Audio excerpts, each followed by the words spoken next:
The Great Hall of Nexara Prime stretched wide like an ocean of crystal and light, where beings from across the galaxy gathered to decide the fate of worlds and species.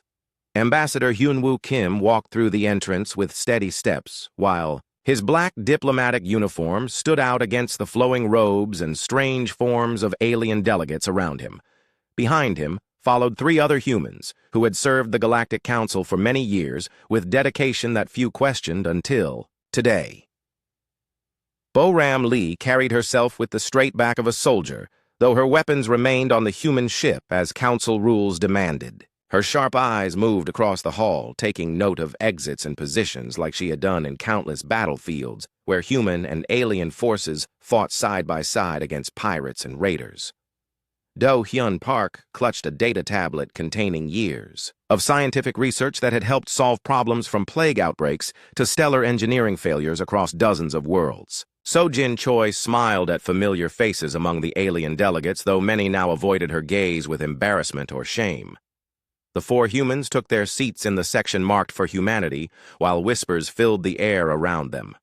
The crystalline. Vexari spoke in musical tones that sounded like breaking glass while their bodies caught and reflected the chamber lights, in patterns that hurt human eyes to follow. The gas-based Threnody floated in containment suits that glowed with soft purple. Energy and their voices came through speakers that made every word sound like wind through caves. The insectoid Kelthak moved in perfect coordination with clicking sounds that formed their hive mind language, while their compound eyes watched everything at once. Counselor Zix Theta of the Vexari stood at the central podium with authority that had guided galactic law for 3 centuries. The crystalline being had grown large over the years, as Vexari did when they gained wisdom and power, until now it stood twice the height of any human in the chamber. Light passed through its body in strange ways that made it seem both solid and transparent at the same time, while its voice rang clear and cold through the hall. The charges against humanity had been building for months through careful political work by species who saw humans as competitors or threats to their own influence. Humans were too aggressive, they said, pointing to military actions against pirates and slavers that had saved millions of innocent lives. Humans were too emotional. They claimed when human diplomats had refused to abandon colonies under attack or leave behind refugees fleeing war zones. Humans were too independent, they argued, because human scientists often developed new solutions instead of following established methods that other species preferred. Threnody speaker Velmoth rose from its floating position to add weight to the accusations with a voice that seemed to come from everywhere and nowhere at once. The gas being had lived for 800 years and claimed to speak with wisdom earned through long experience watching younger species rise and fall. It spoke of human unpredictability as a danger to galactic stability and pointed to times when human commanders had made battlefield decisions without waiting for council approval, even when delay would have meant death for their allies. The Kelthak representative Chkalar stepped forward with the unified voice of 1 billion connected minds speaking as one. The hive mind being rarely spoke in council sessions, but when it did, other species listened because its words carried the weight of vast collective intelligence. It declared that humanity's individual thinking patterns disrupted the harmony that allowed civilized species to work together toward common goals, and suggested that humans would be happier among their own kind rather than trying to fit into galactic society. One by one, other species added their voices to the growing chorus, calling for human expulsion from the Council and from galactic civilization itself. The Zenthari complained that human traders drove too hard bargains and refused to accept traditional profit margins that had kept trade stable for millennia. The Morphic Collective accused humans of spreading dangerous ideas about individual rights and freedoms that threatened social order on their worlds. Even the usually neutral observers spoke against humanity, claiming that human activities created too much chaos for proper scientific study of galactic development.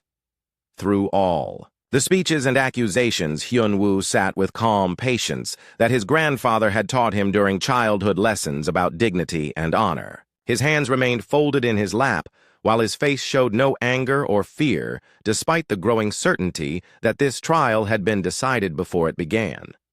Bo-Ram fought to control the warrior instincts that wanted to challenge these accusations with force, but she remembered her duty as a human representative and stayed silent. Do-hyun watched his life's work being dismissed as worthless contributions by beings who had never spent sleepless nights solving the problems that kept their worlds safe and prosperous.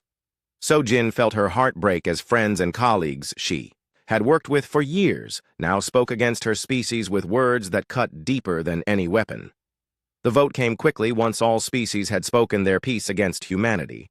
The council voted to expel humans from galactic society with immediate effect and ban them from returning to council space or participating in any galactic institutions. The margin was overwhelming, with only 3 minor species voting against the expulsion, while dozens supported it with enthusiasm that surprised even the human delegates. The Vexari announced that humanity had 1 week to withdraw all human presence from council territory and to cease all participation in galactic affairs. When Councilor Zixa Theta asked if humanity wished to respond to the charges or the verdict, Hyunwoo rose slowly from his seat and walked to the speaking platform with the same steady pace he had used entering the chamber. The hall fell silent as beings waited for anger or pleading or desperate attempts to change minds that had already been made up. Instead, Hyunwoo bowed in the traditional Korean manner with respect that seemed to puzzle many of the alien observers who had expected defiance or submission, but not this strange human custom. His voice carried clearly through the chamber when he spoke words that would be remembered long after this day passed into history. He said that humanity understood the Council's decision and would comply with all requirements for withdrawal from galactic society. He thanked the Council for the years that humans had been allowed to participate in galactic civilization and expressed hope that all species would find the peace and prosperity they sought. His words carried no bitterness or threats, but also no apology for actions that humans believed were right and necessary. The other human delegates joined him at the platform and each spoke briefly to confirm humanity's acceptance of the verdict. Bo-Ram announced that human military forces would withdraw from all joint operations and return all shared equipment and intelligence to proper authorities. Do-hyun stated that human scientists would terminate all research projects with other species and transfer their work to whoever the council designated to continue their efforts. So-jin formally ended all cultural exchange programs and diplomatic relationships between humanity and council species with polite efficiency that masked deep personal pain. As the humans prepared to leave the chamber, Chklar made a comment about humanity finally learning their proper place in the galaxy with obvious satisfaction at this outcome. The hive mind being had never liked human independence and saw this expulsion as a victory for proper order and hierarchy among species. Other delegates began talking among themselves about how to divide up human territories and assets now that they would be available for new owners. Who better deserved such resources? Hyunwoo paused at the great doors of the chamber and turned back to face the assembled delegates one final time. His words came quiet, but clear enough for everyone to hear as he delivered the only warning humanity would give about the consequences of this decision. He said that the galaxy was about to become a much more dangerous place without human presence, and expressed hope that the council was prepared for what was coming their way. Then he walked through the doors, followed by his 3 companions, while confused murmurs filled the hall behind them. Within hours, human ships began departing from Nexara Prime and other council worlds, with efficiency that impressed even their critics. There were no angry demonstrations or desperate last attempts to change the verdict.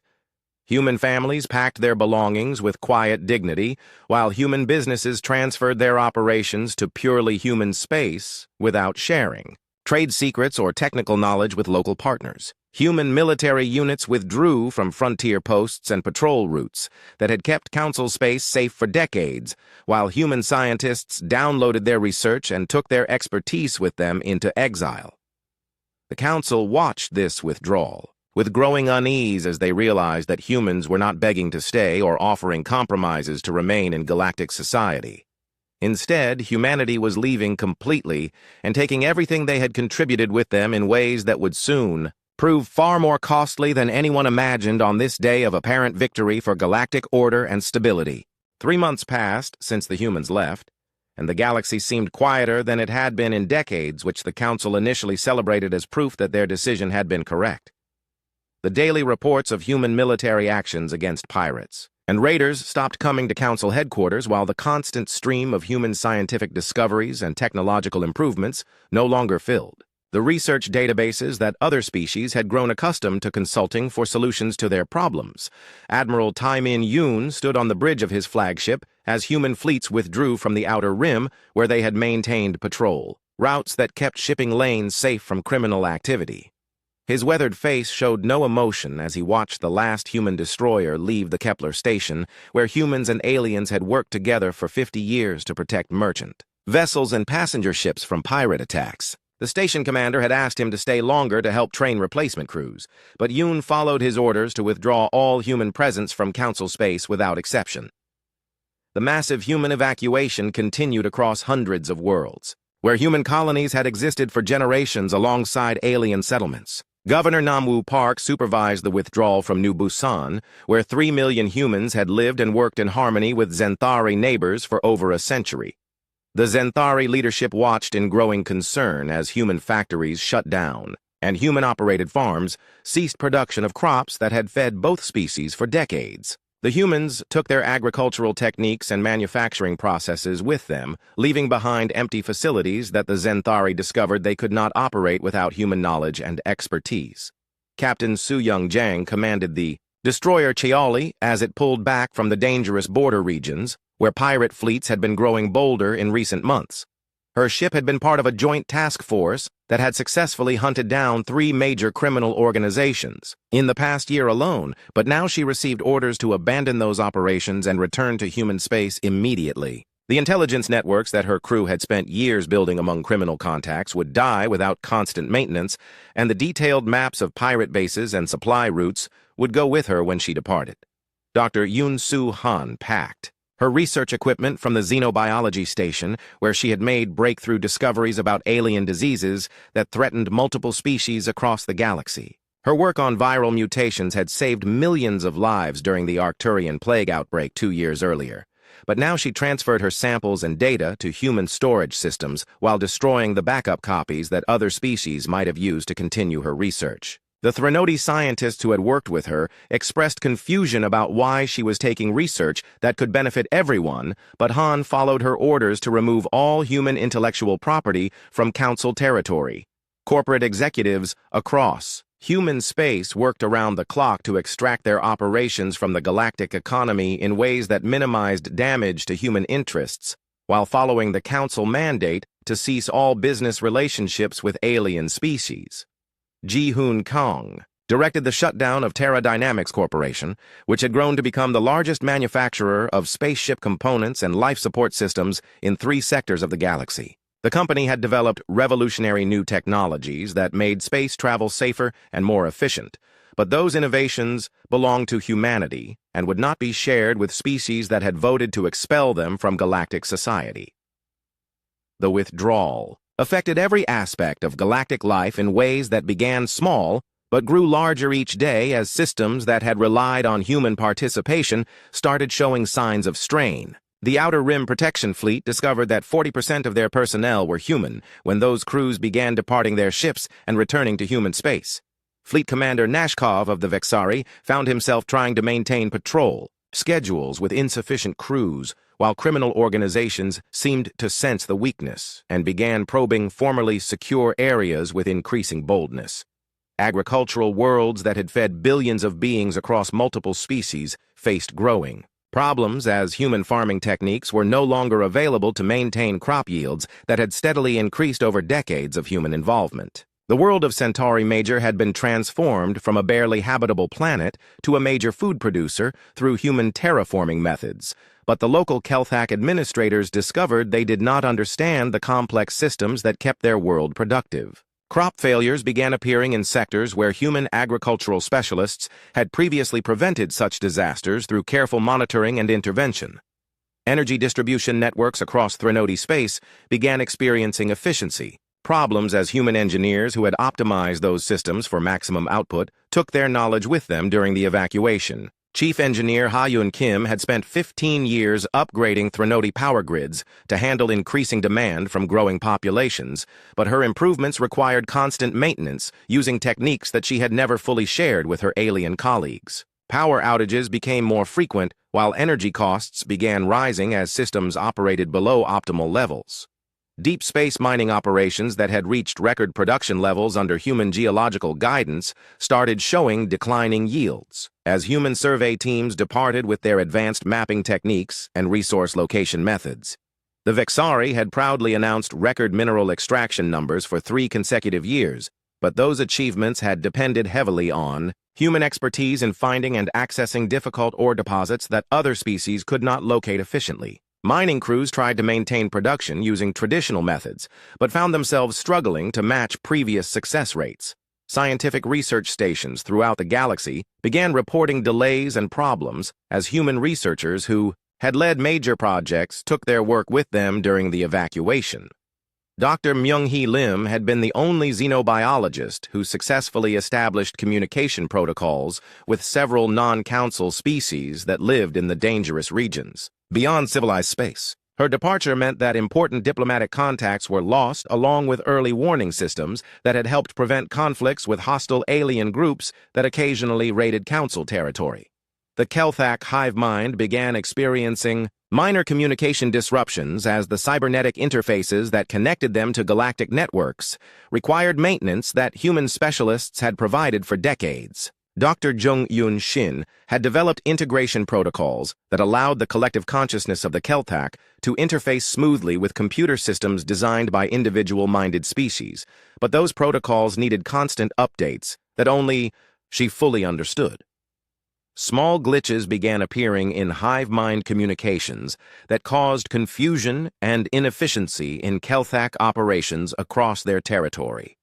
Medical facilities on dozens of worlds discovered they were missing critical expertise as human doctors and researchers departed with their specialized knowledge of treating diseases that affected multiple species. The University Medical Center on Arcturus had become the leading treatment facility for cross-species medical problems under the leadership of Dr. Won Jae-ko, but his departure left alien medical staff struggling to treat conditions that they had never encountered before. Human doctors had shown them effective treatment methods. Trade routes that had operated smoothly for decades began experiencing problems as human merchant captains who knew the safest paths through dangerous regions of space withdrew to human territory. Captain Dongwoo Lee had established relationships with dozens of minor species who controlled strategic hyperspace routes that allowed faster travel between major systems, but those relationships died when he departed. Shipping costs began rising, as merchant vessels were forced to use longer and more dangerous routes that added weeks to delivery times and increased the risk of pirate attacks. The Council received reports of these growing problems but dismissed them as temporary adjustment, issues that would resolve themselves once other species learned to fill the gaps left by human departure. Counselor Zix Theta issued statements assuring member species that the galaxy had functioned before humans joined the Council and would continue functioning after their departure. The crystalline being pointed out that humans had only represented 7% of the galactic population and argued that their contributions could easily be replaced by the remaining 93% of galactic civilization. Threnody, Speaker Velmoth expressed confidence that the gas-based species would quickly develop their own solutions to energy distribution problems while learning valuable lessons about self-reliance that would make them stronger in the long run. The ancient being had lived through many changes in galactic society and believed that temporary disruptions were acceptable costs for maintaining proper order and hierarchy among species. The speaker encouraged patience while Threnody engineers worked to understand the systems that humans had left behind. Kelthak Representative Chkalar reported to the hive mind that communication problems were minor technical issues that would be resolved once proper maintenance procedures were established by Kelthak specialists. 6 months after humanity vanished from Council space, the galaxy's problems multiplied beyond what anyone had expected, as the careful balance that had maintained peace and prosperity for decades began collapsing in ways that revealed how deeply human contributions had been woven into the fabric of galactic civilization. The first major crisis struck without warning when the Zephyrian pirates launched their largest coordinated offensive in over 50 years, targeting 17 different star systems simultaneously with tactics that exploited weaknesses only humans had previously identified and defended against. Fleet Commander Nashkoff of the Vexari stood helplessly in his command center as reports poured in from across the Outer Rim where pirate fleets had emerged from hiding places that Council forces thought had been eliminated years ago. The crystalline, Being had commanded fleets for 2 centuries, but found himself completely unprepared for an enemy that seemed to know exactly where to strike for maximum damage while avoiding the defensive positions that had protected those systems for decades. The pirates moved with precision that suggested they possessed detailed intelligence about Council military positions and capabilities that should have been impossible for them to obtain.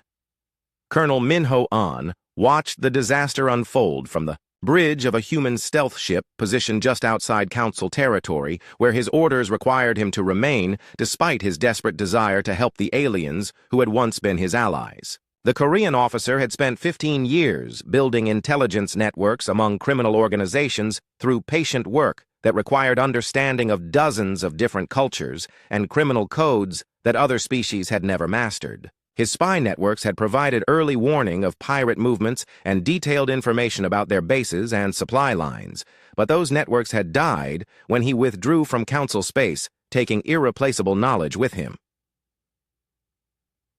The Zephyrian. Pirates had been waiting for this opportunity, and struck with devastating effectiveness that proved they understood how much the galaxy had depended on human intelligence gathering and tactical analysis. Their ships appeared in systems that had been considered perfectly safe, while their forces bypassed defensive installations that had been positioned according to human strategic recommendations that no longer guided Council military planning. Within hours of the attack's beginning, it became clear that the pirates possessed detailed knowledge of Council weaknesses that could only have been gathered over many months of careful observation. Dr. Yeonsu Park received emergency communications from former colleagues begging for her help as the plague of Melkros began spreading across 3 star systems with mutations that defied all attempts by non-human medical teams to develop effective treatments. The human scientist sat in her laboratory aboard the research vessel Hawking's Dream, watching helplessly as beings she had worked with for years struggled against a disease that she had been preparing to combat before the Council expelled humanity from galactic society. Her research files contained algorithms that could predict viral mutations and countermeasures that would stop the plague before it spread further, but those files were classified human property that she was forbidden to share. The plague struck. The agricultural world of New Thrace first, where 3 billion Kelthak lived in hive cities that provided ideal conditions for viral transmission through their shared consciousness networks. Dr. Park had identified this vulnerability 2 years earlier and developed protocols to prevent exactly this type of outbreak. But her warnings had been dismissed by Kelthak medical authorities, who believed their hive mind immunity made them invulnerable to individual diseases. Now, the collective consciousness that had seemed like perfect protection became the pathway for viral spread, as infected thoughts carried the plague through mental networks faster than any physical transmission could have achieved.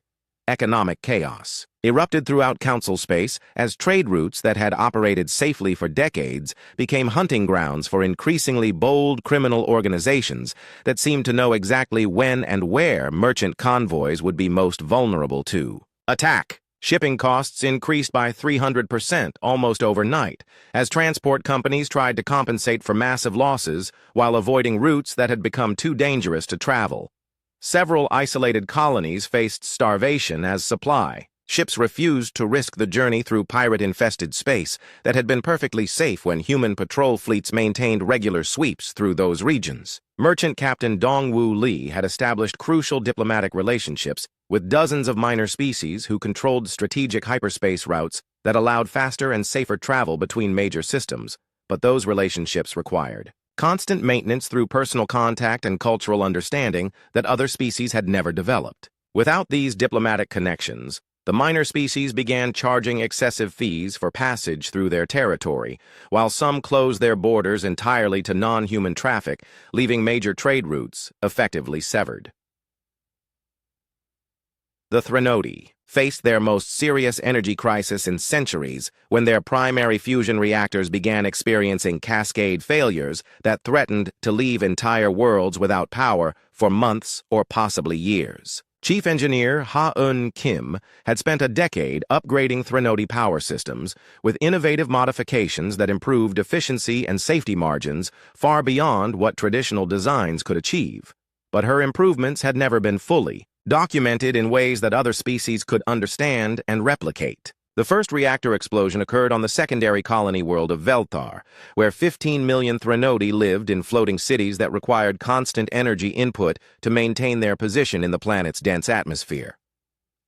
The blast sent shockwaves through the gas giant's layers that destabilized 3 other reactors and created a chain reaction that left the entire world without sufficient power to maintain life support systems. Emergency evacuation efforts began immediately, but the Threnodi discovered that their transport capacity was inadequate to move their entire population before life support systems failed completely. Threnodi engineers worked desperately to understand the modifications that Ha-Yun Kim had made to their power systems, but found that her innovations were far more complex than they had realized. The human engineer had integrated dozens of subsystems in ways that created elegant solutions to energy distribution problems, but required precise maintenance schedules and adjustment procedures that she had never shared with alien colleagues who had assumed they understood her work. Attempts to reverse engineer her modifications failed catastrophically, as engineers who lacked her deep understanding of the systems made changes that created new failure points.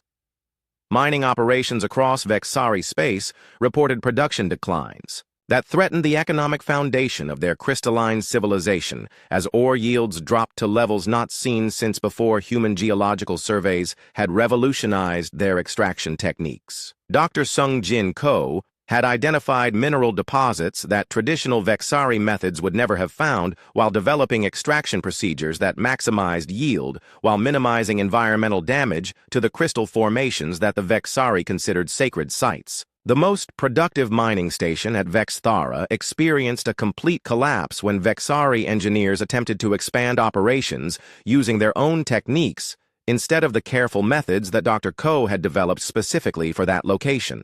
The collapse buried valuable equipment and killed dozens of workers while releasing toxic gases that contaminated the surrounding crystal formations in ways that would take centuries to repair. Similar disasters began occurring at mining sites throughout Vexari territory as operations that had run smoothly under human guidance failed when aliens tried to manage them independently. Deep space exploration programs ground to a halt as Council species discovered they lacked the specialized knowledge needed to navigate the dangerous regions where human astrophysicists had led scientific expeditions for decades. The Stellar Cartography Institute had mapped thousands of new star systems under the leadership of Dr. Min-Seo Cho, who understood how to predict and avoid the gravitational anomalies and radiation storms that made deep space exploration so hazardous for most species. Without her expertise, exploration vessels began experiencing catastrophic failures when they encountered phenomena that she would have predicted and avoided. Early warning systems that had protected Council space from cosmic disasters began failing, as the human scientists who had designed and maintained those systems took their knowledge with them during the evacuation. The Solar Monitoring Network had prevented 3 potential supernovae from destroying inhabited systems through interventions that required precise timing and technical expertise that only human stellar engineers possessed.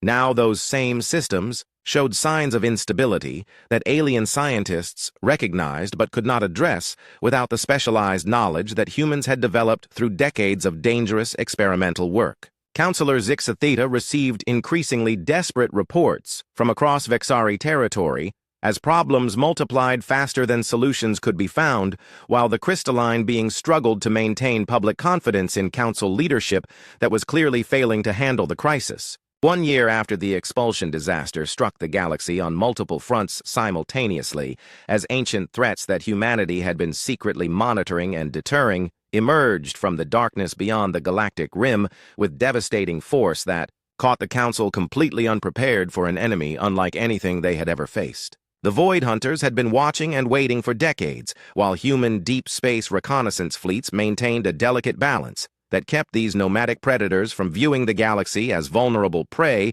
worth the effort of a full invasion. Admiral Kyung-Soo Bae had spent his entire career tracking Void Hunter scout movements from hidden observation posts scattered throughout the dangerous regions where normal space gave way to the chaotic energies that marked the boundary between galaxies. His reconnaissance fleet had cataloged Void Hunter technology and tactics through careful study of their raids on dead worlds and empty systems, while maintaining the illusion that the galaxy possessed defenses capable of repelling any invasion they might attempt. The departure of his monitoring network had sent a clear signal to the Void Hunters that their ancient enemies were no longer watching, which triggered the largest invasion in galactic history.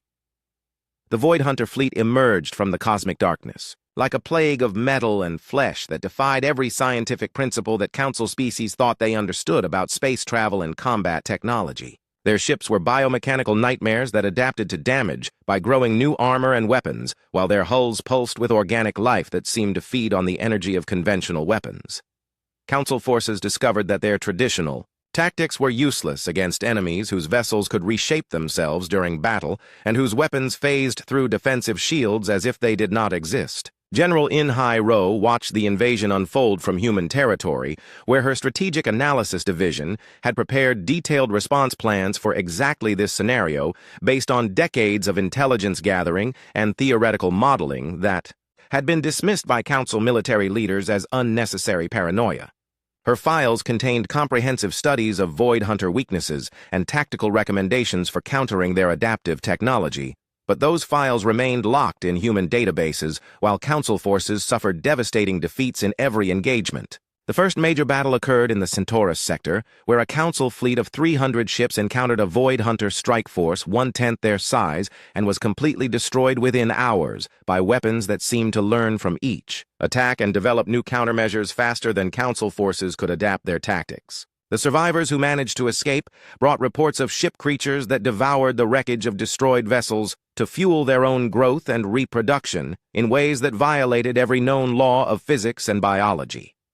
Council military leaders found themselves facing an enemy that operated according to principles they could not understand, while using technology that seemed more like controlled biological evolution than engineered systems. Traditional military doctrine assumed that superior numbers and firepower would eventually overwhelm any opponent, but the Void Hunters appeared to grow stronger with each victory as their ships consumed defeated enemies and used that material to spawn new vessels that retained the combat experience of their parents. Dr. Sungjin Ko received desperate communications from former colleagues as stellar engineering systems began experiencing catastrophic failures that threatened to destroy entire star systems where billions of beings lived in ignorance of the growing disaster. 47 different stars showed signs of instability that would lead to supernovae or collapse within months, unless immediate intervention prevented the disasters that would render vast regions of space uninhabitable for millennia. The stellar management systems that prevented such catastrophes had been designed and maintained by human engineering teams who understood the delicate balance required to keep aging stars stable. The first system to fail completely was Altair, where 12 inhabited worlds orbited a star that had been artificially maintained for 3 centuries through careful manipulation of solar output and magnetic field strength. Human engineers had developed the techniques that kept the dying star stable while providing energy for the thriving civilization that had grown up around it.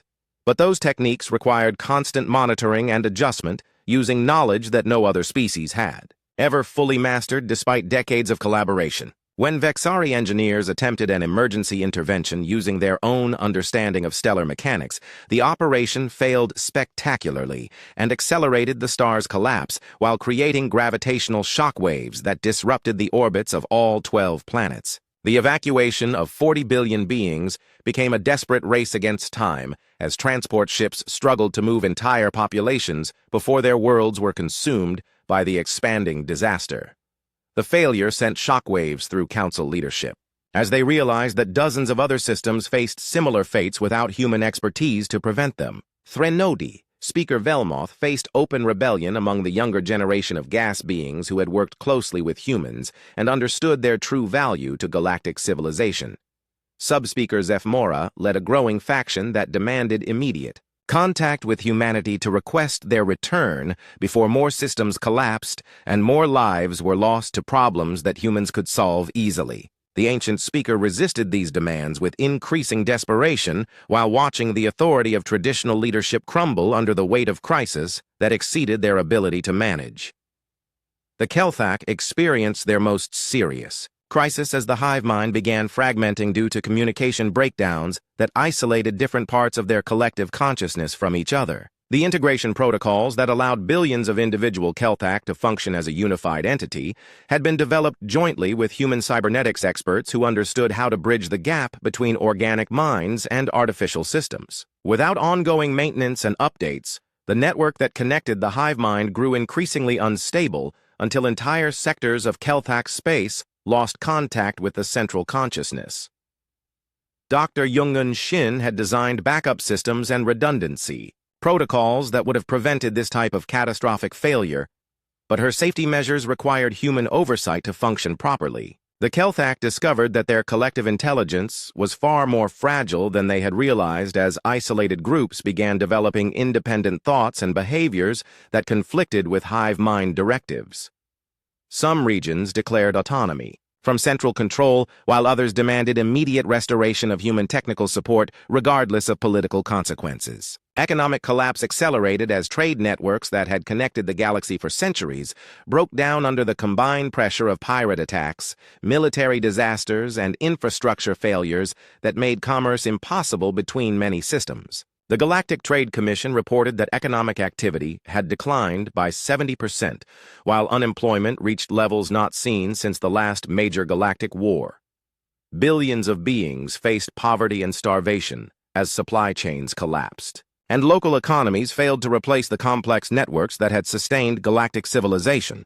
The Void Hunter invasion spread through Council space like a cancer, as their adaptive ships proved immune to every weapon and tactic that defending forces could deploy against them. Each victory provided the invaders with new resources and knowledge, while their numbers grew exponentially through biological reproduction that turned destroyed Council vessels into raw material for new Void Hunter ships. Military commanders who had dismissed human warnings about this threat found themselves helpless against enemies that exceeded their worst nightmares.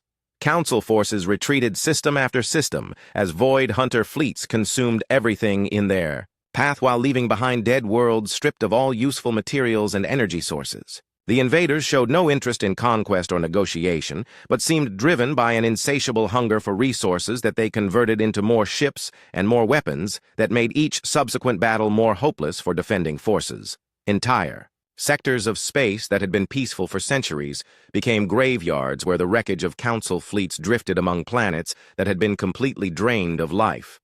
Refugee populations in the billions fled toward the galactic core as the invasion advanced, while Council authorities struggled to provide basic necessities for displaced populations that overwhelmed every available facility.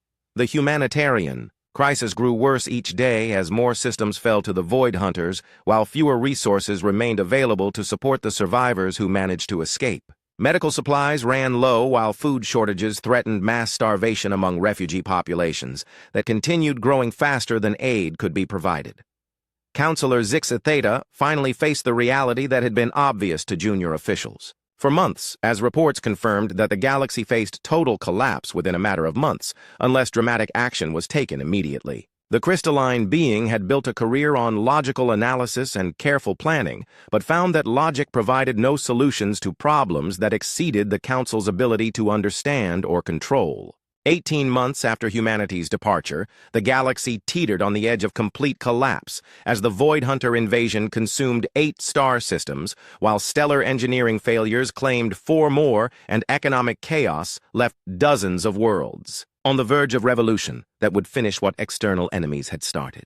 The Council's authority crumbled like ancient stone as member species began questioning the leadership that had created this catastrophe through pride and prejudice that had blinded them to the true value of human contributions to galactic civilization. Ambassador Hyunwoo Kim sat in his office aboard the colony ship New Seoul, reading the first tentative communication from Council authorities that had taken weeks of careful debate before being transmitted through intermediary channels that allowed both sides to maintain diplomatic fiction about the nature of their contact. The message was a masterpiece of political language that requested a diplomatic dialogue regarding mutual concerns without admitting fault or acknowledging that the Council needed human assistance to prevent total galactic collapse.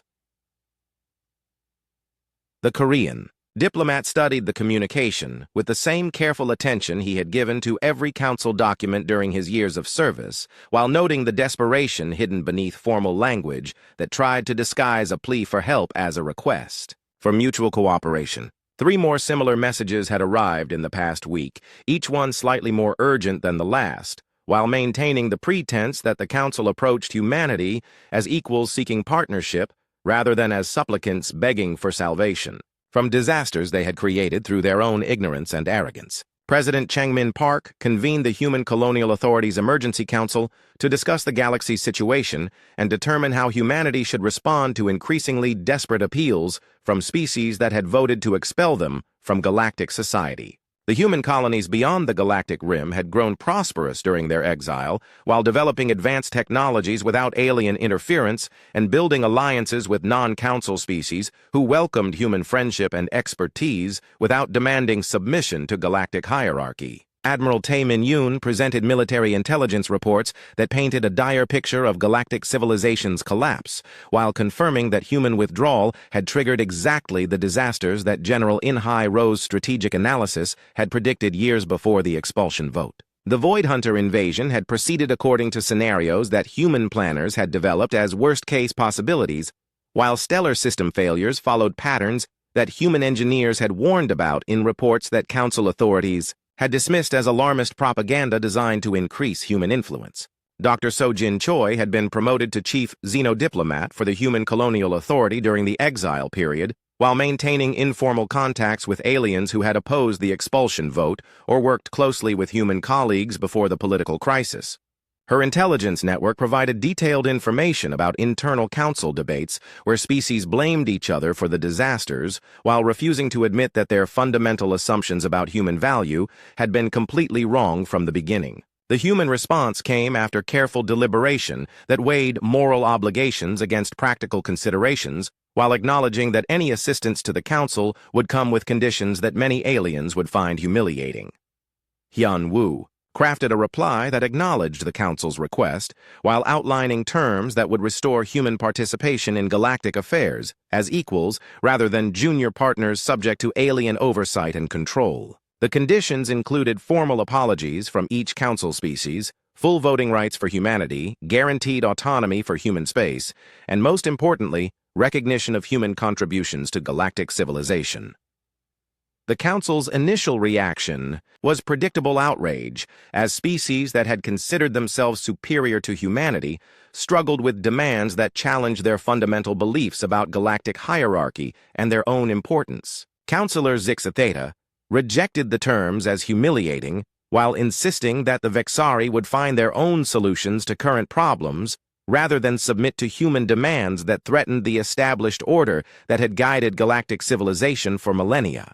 The crystalline being's defiance lasted exactly 4 days, until Void Hunter fleets launched a direct assault on Nexara Prime itself, in an attack that demonstrated the complete inadequacy of Council defenses against enemies that adapted faster than traditional military doctrine could counter. Vexari technology that had seemed invincible for centuries proved useless against biomechanical ships that absorbed energy weapons and used that power to fuel their own growth, while their adaptive hulls evolved countermeasures to every defensive system that Council forces deployed against them. Captain Bo-Ram Lee monitored the battle from the human stealth ship Invisibility, positioned just outside the Nexara system, where her orders required her to observe, rather than participate, in the defense of worlds that had expelled humanity from galactic society. The Korean officer watched through telescopic sensors as Vexari evacuation ships fled the planet while their military forces crumbled under assault from enemies they could not understand or effectively resist.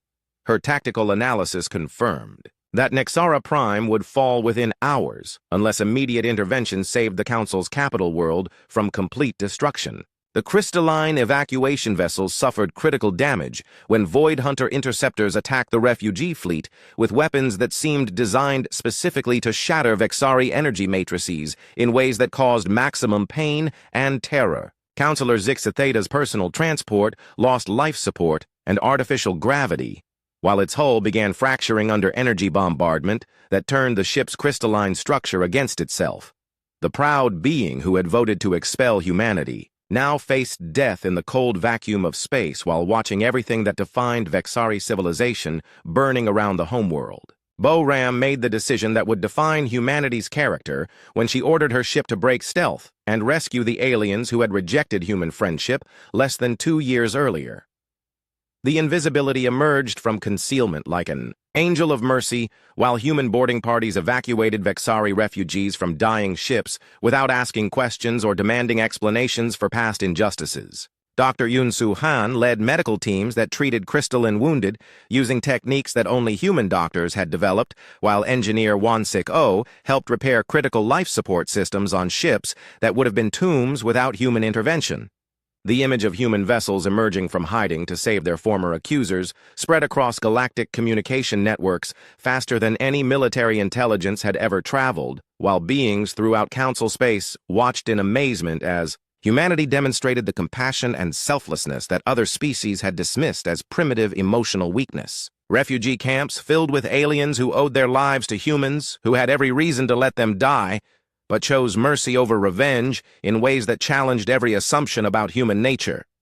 The rescue operation succeeded in saving millions of Vexari civilians, but Nexara Prime itself fell to the Void Hunters in a disaster that symbolized the complete collapse of galactic order, as the Council's capital world became another dead rock, stripped of all life and resources. The destruction sent shockwaves through remaining Council territory as species realized that nowhere was safe from enemies that their combined forces could not stop, while human forces remained in exile beyond the galactic rim.